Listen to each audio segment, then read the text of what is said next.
maqtagan mana shu parachistitili вообще olmaylar. Hozir men sizlarga buni faktlar bilan keltirib beraman. Xullas qarasam Instagramda hamma blogerlar uzumdan mana shunaqa narsa oldim, qaranglar zo'r ekan deb maqtayapti. Keyin men ham shart uzumga zakaz berdim deb olib keltirdim.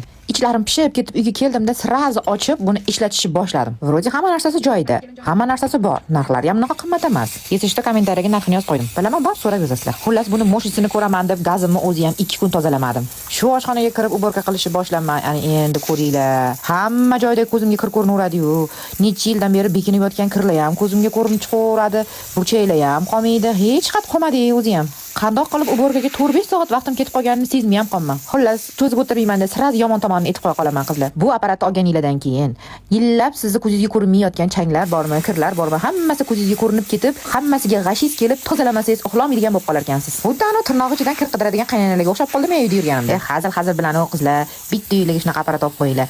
Mazza qilasizlar, to'g'risini aytsam. Lekin ishlatayotganingizda juda ham ehtiyotkor bo'lib ishlatinglar. Temirlarni ushlab olmanglar, qo'lingizga kuyib qolishi mumkin. Bolalardan ehtiyot qilinglar.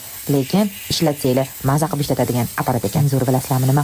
Ana nafas qaytaradigan, kislotali, mo'yishi sredstvalar bor-ku, o'shalarni ishlatishni bas qilar ekansiz. Shundoq mana shu bilan parlab turib, oddiy gel bilan shunday artasiz, chip-chiroyli, top-toza joy bo'lib qolar ekanda. Xullas, mana rahati yomonlasa kerak deb o'ylagan bo'lsangiz, xato qilasizlar. To'g'ri, hamma narsaning ham minusi bo'ladi, lekin plyus ko'proq ekan. Xullas, qizlarjonlar, uyimda og'irimni yengil qiladigan yana bitta kelinim, Yesda.